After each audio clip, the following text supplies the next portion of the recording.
Good afternoon, good morning. Mark Johnson from Loyalty360. Hope everyone's happy, safe, and well. It's Thursday, so that means another edition of our brand stories. It's part of our Leaders in Customer Loyalty series. It's great to have all of you with us every Thursday. If you're in the restaurant industry in 2025, you know that chicken is all the rage. With a growing focus on healthy options, variety, and value, chicken has become a key menu across many restaurant verticals: QSR, fast casual dining, and even upscale restaurants. But just because chicken is trending doesn't automatically mean you have raving fans. Enter Church's Chicken. The passion their customers have for the brand is hard to match. Designing a loyalty program that resonates with such emotionally engaged and charged fans can be a challenge. Emotional loyalty runs deep and requires more than just points and perks. Yet Church's continues to drive unique engagement and strengthen its already substantial customer base. In this episode, we're going to hear from Jay Jhun. He's Senior Director of Loyalty and Digital at Church's Texas Chicken, and he's also the architect for its award-winning customer loyalty program. Jay is going to share insights in all things customer loyalty and, of course, chicken. Jay, how are you today? Doing well, Brett. Really glad to be here. Great. Looking forward to this discussion. For those who may not be familiar, can you give us a short introduction to Church's Texas Chicken? It's kind of how your company was started, and a little bit about the backstory. Yeah, sure. So Church's was founded in 1952 by George W. Church, so that's where the name comes from, in San Antonio, right across the street from the Alamo. And the brand has been like from the beginning about just making the best fried chicken, just that anyone can affordably enjoy. It's really that simple. Okay. And so what's led to its great success? I mean, honestly, it's been about our team members, our people that have been with the brand. I mean, we have some folks that have been with the brand, cooking up our chicken and serving our chicken for decades upon decades. So, when the brand's 73 years old, it's just it's astonishing to me to still see like folks that are just so dedicated to the brand. So it's really been about our people. Okay, great. You and I recently met at the 2025 Loyalty Expo. It was great getting to kind of know you a little bit at the conference, but would love to know a little bit more about your role, kind of what you do for Church's and maybe how you got into the role. Was there previous positions that interest you in customer loyalty? How did you get to where you are today? Yeah, long story. I'll try to not make it too long, but I joined 3 years ago. I just hit that anniversary a couple days ago, actually, and it was just a fixer-upper. We were starting from scratch on all fronts, on an e-commerce level, from a loyalty level. Our board was asking for us to, add a loyalty program. And so when I joined, I had been at a previous QSR brand. I've been agency side and also software side, doing a lot of consulting around CRM and loyalty. And so this felt like it was like a green space really to build a loyalty program out for, a legacy brand that had a loyal following. So, it's been everything I expected and then some, but a really big job, but it's been great doing it with the team that we've built, that put together to do this job. It's been more than we imagined, and we learn new things every day about what it takes to do this the right way. But that's been the goal. Okay, excellent. When you look at the position, look at your role, customer loyalty is becoming more and more important for many brands, especially brands that seem to be doing well in this kind of economic environment. The customer loyalty is kind of the fulcrum of focus within the organization. What keeps you up at night? What's the biggest challenge or opportunity that you face within your position? Um, you know, it's interesting because what we do from a loyalty perspective, it sits right between marketing and technology, right? And with all the pieces in terms of like setting up a loyalty program, running the e-commerce pieces of it, the thing that I think we're most obsessed with is really getting it right for our guests. And Right. that means making the user experience really simple and easy, making the program something that resonates and is actually valuable, because there's certainly, it's dime a dozen. There are plenty of QSR loyalty, programs out there, and we wanted to make sure we got it right for our guests. Okay, that's great. The QSR space you mentioned, you very much focus on seamless experiences, making sure that you understand the customers and being able to, access them across all touch points. When you look at the customers, their expectations have changed a good deal. And how do you see their expectations changing? And how is churches responding in kind to, that customer set and how they're changing? Um, I think what for us, what's been one of the kind of big things we've learned about our guests is that our guests are, we've known this for forever. They're value driven, and so it's not just about the discounts either. It's like they need to really feel that there's value in the program, and so I think that finding the right mix of like the practical value, but then also just the meaningful value in terms of like, hey, this is something that is, something that that's gonna be worth my time from an experience standpoint. To say like, yeah, I'll start ordering online. Yes, I'll use this rewards program. I'll stop, going to other competitors and choosing churches, right? And that's not just for our loyal customers, but I'd say even for guests that are just coming to know churches, right? There's certainly a huge segment of people that haven't had churches and are now becoming more interested in the brand. So, Okay. You launched Real Rewards in 2024. When launching the customer loyalty program, there's kind of a couple different areas brands can focus on, right? You can look at the customer facing experience, expectations, and the technology potentially as well. Some brands look at doing both at the same time. But when you look at the technology, the expectations, making it seamless, as we talked about earlier, mhm. how do you make sure both work together to drive engagement? We obsess about like every last detail from a customer experience standpoint. I think that, when we were first setting up the program, that meant us personally going out to the field with the scanner, plugging into a POS and seeing how our, mobile app with the loyalty components interacts with the POS and in store and getting feedback from our team members as they were watching, what they'd be doing and giving us inputs on like, hey, maybe this could be easier. Maybe try it this way. I mean, we were obsessed down to like, what are the scripts? What are the things that we're going to ask our team members to say to prompt our guests to maybe sign up for rewards or to even scan the barcode on the receipt to earn points. Like it was down to that level where we had to make it easy, not only for our guests but for our team members because at the end of the day we're a quick service restaurant, so we've got to keep it fast, and so we didn't want our program to bog things down in the restaurants. Okay. And what were some of the primary goals, objectives that you had when you launched Real Rewards? We I think it's a few things. Certainly, there's anticipation and hope for growing digital sales for the business, right? And that loyalty would be a big part of that in terms of a reason why people would start ordering online for us. We have so many guests that are just cash customers, and a lot of guests that are just they're busy with their own lives, and the idea of adding, participating in a loyalty program maybe it's just one more thing they don't want to do. So we really wanted to make sure that I think we're hoping to see people, you know, earning points, redeeming for rewards, and seeing that hey, this is our way of saying thank you to our for guests that have been loyal to us for decades, and so that's I think a simple example of that is when we set up our rewards catalog, we saw sort of an opportunity where we actually offer family size rewards. Like you can get an 8, 12, 16 piece of order of fried chicken with points, and that can come in within 5 or 6 visits based on average check, right? So that's pretty attainable. That's better than the old sort of buy 10 get one thing free, right? It was you know really again sort of attainable, meaningful in terms of the value in the way that we're saying thank you to our guests. Okay. Being able to access and leverage customer data is very important. Zero party, first party Mhm. is third party data. Very important to be able to leverage that in a way, a meaningful way, and action on it for brands to those who have successful loyalty programs.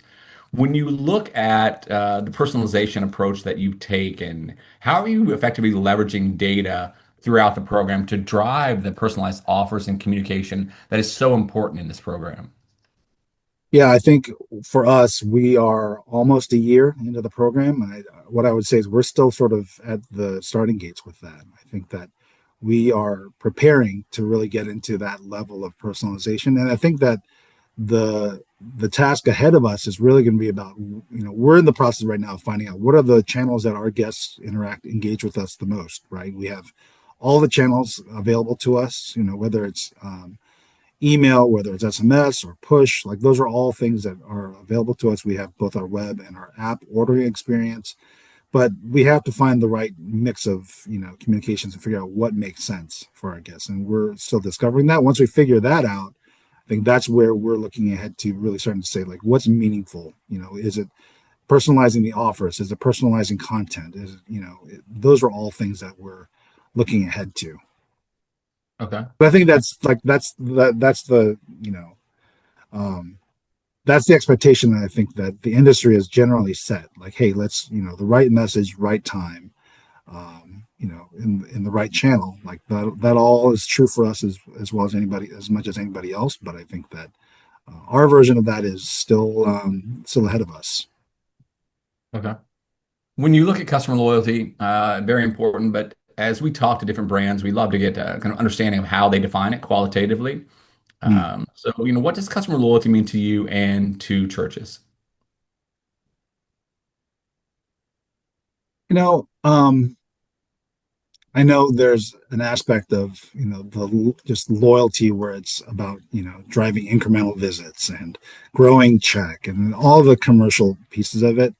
I think for me personally, it's been about again just um, really being true to the idea of loyalty. Like, and what does that mean? Like to me, it's yeah, I'm reminded of like not to date myself, but Cheers. Like Norm walks into the bar and everybody goes Norm, right? And it's I think it's acknowledging things that I think are already happening in our restaurants. When a regular guest comes in, our team member knows, oh, are you getting your usual, right? And being able to thank them properly for. I think that those are the things about loyalty that I think are I don't hear about very much. It's usually about the math and and the financials. But I think that for me personally, I think for our team, we really want to make it. I think I talked about this at the conference, like really just meaningful in ways that go beyond just it's in addition to value in terms of being able to provide meals that are affordable and accessible. But I think that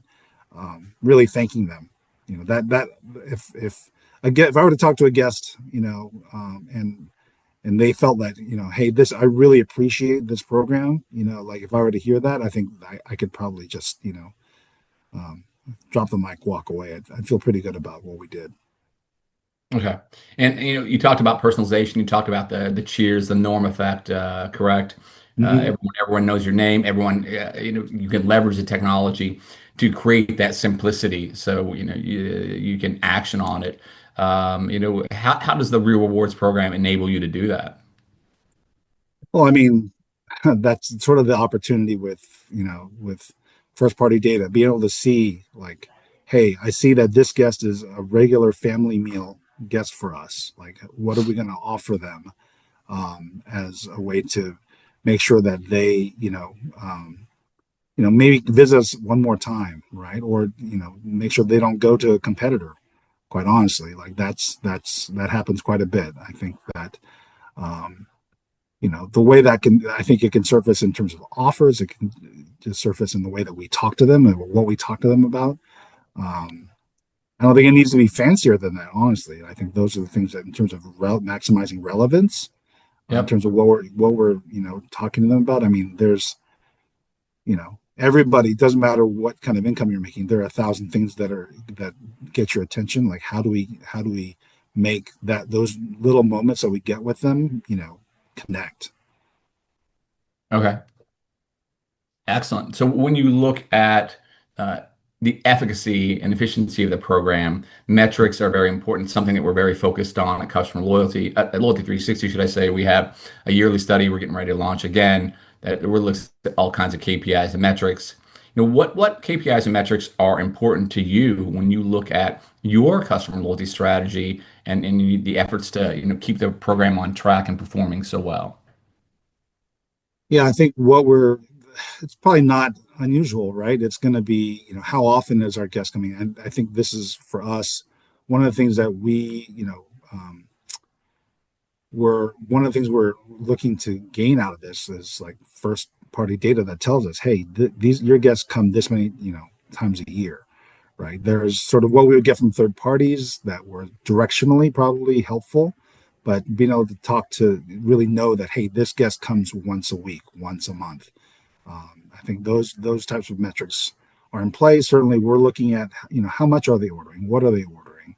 Um, I think how often are they redeeming our loyalty offers? Are they which offers, which rewards are they redeeming for? Because we the way we started the program was with we designed the program with based off of a survey of our guests at the time that told us, hey, which rewards, what kind of a welcome offer do you want? Right? It started with that question because we wanted to get that right, and that was, it was chicken. Shocker.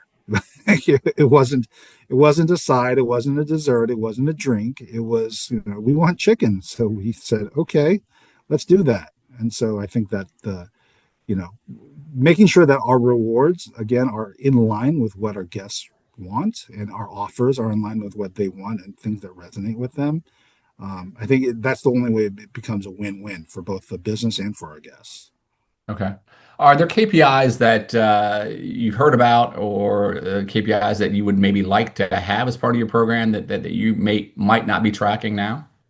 I mean, we're going to keep an eye on. I'd love to know, like, hey, how much is our, depending on whether they're a frequent guest or an infrequent guest, what are they spending with us annually? Um, I kind of bristle at the notion of lifetime values. Like, are you going to really track how much I'm spending over the 30 years of my life as I've been a loyal guest? Like, that's not going to happen, really. I'm not sure. I mean, I think we want to identify our VIPs, but I think annual spend is definitely something that we're looking at. Um, how often they're checking in and earning points and redeeming rewards. Those are all things that we're going to keep an eye on. But ultimately, we're trying to grow our digital business, and this is a big part of that growth plan. Okay. You guys seem to do a really good job too with kind of the younger generations. Obviously, chicken is very much in vogue now all the way around, which is good. But oftentimes the younger generations they may say they want X, Y, and Z, and they actually do the opposite. The irrationality fallacies that exist. But when you look at them, healthy fare tends to be something they crave. But they sometimes want comfort food. So, how do you look at that kind of the stated preferences of that group and maybe other groups and what they're actually choosing and partaking in? Yeah, I think that this is just there's been a legacy question about explicit versus implicit, right? In terms of Yep. like, well, there's what you tell us, and then there's what you actually do, right? And what we see you doing. Um, I think for our younger demographic, look, I think that's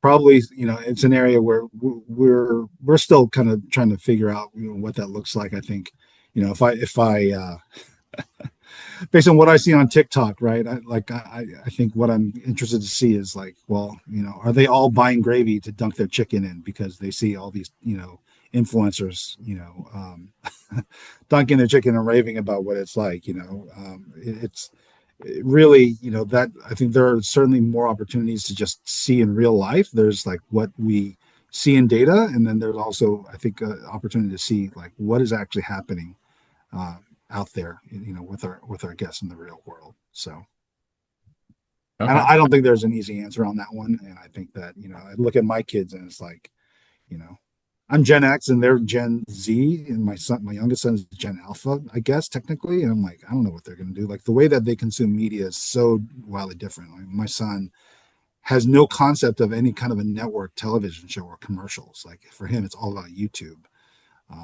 And I think that the way that I think I think the next generations make decisions about where they're going to, what, they're going to eat, whether it's healthy or not healthy. I mean, fried chicken's fried chicken. It's pretty freaking good. I Yeah, think that's absolutely. pretty timeless. So I think it's maybe a little bit. I think it'll prove itself over time. Excellent. And so keeping up the platform, the technologies, the kind of the amazing focus you have on the customer is front and center, obviously within your organization. And what's the next big thing for customer loyalty, customer experience for churches? I think it's finding the next piece that is actually valuable to our guests and finding ways to deliver on that. I think I certainly get kind of interested in, like, when I see someone like a Duncan, like, oh, there's all this swag. Like, branded swag is kind of an interesting idea, but is that what our guests want? Is that really what's going to add value and make the program, stick? I think we're looking ahead to, well, we're almost at a year with the program. What does it look like at year 3 and year 5? Like, how do we stay relevant? What are the things that we're going to want to be doing that make the program, really last the way that the brand has? So that's still, I think, uncharted territory for us. Okay.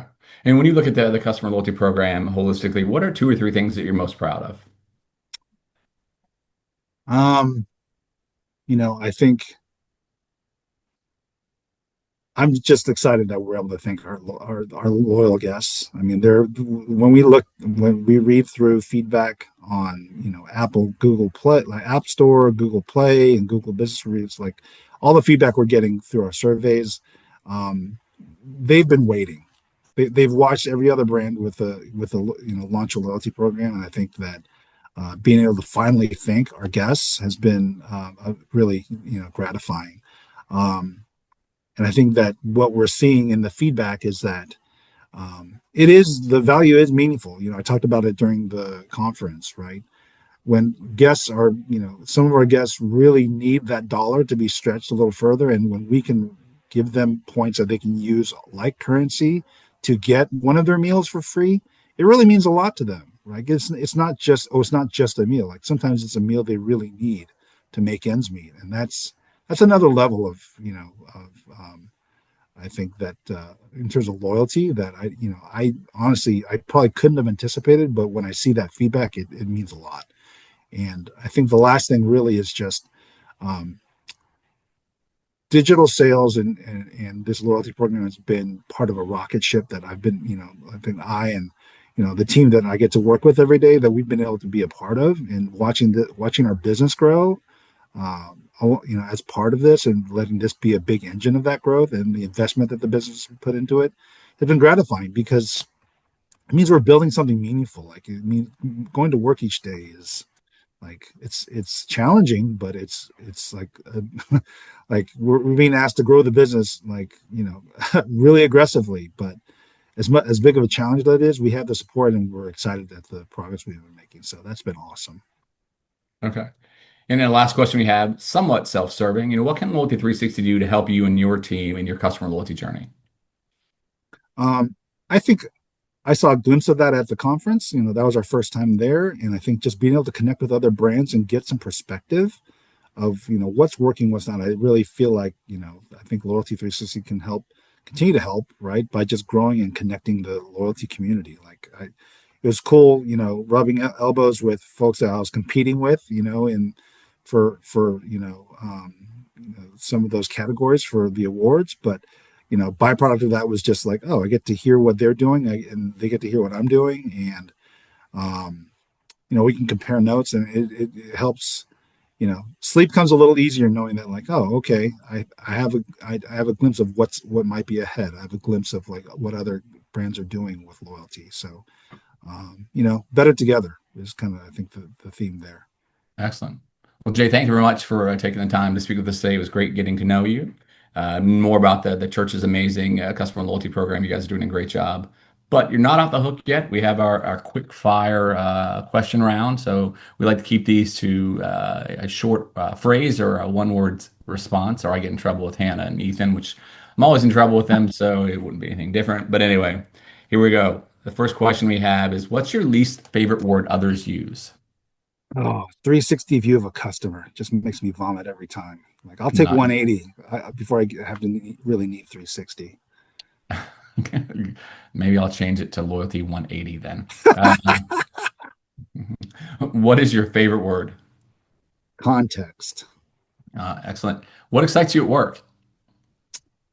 I mentioned this. I think it's just being able to be a part of growing the business, right, through loyalty, e-commerce, and CRM. Like it's stuff that I've been working on for years, and I'm just like it. And I did that from a distance as a vendor, as an agency. Now doing Yeah. it hands-on is so awesome. It's just great to build something. Okay. And what do you find tiresome at home or at work? I'll keep myself safe by not going home. I'll start at work. I think dealing with loyalty e-commerce fraud is just exhausting. Yeah. It's exhausting. 100%. I know we joked about this before. I don't know if we came to a conclusion. Is there a book that you've read in the past or an audiobook that you like that you recommend to colleagues? Um, I am. I'm going to go with "Good to Great" by Jim Collins, just because There you go. I remember it, and it's been a minute, but it left an impression. That's safe. That's good. Is there a profession other than one that you're currently in that you would like to attempt? Maybe being a foodie influencer. Like I see people making all kinds of money just eating food and posting TikToks. I'm like, that sounds like good money. So Yeah. if my Okay. body will support it, then sure, why not? Perfect.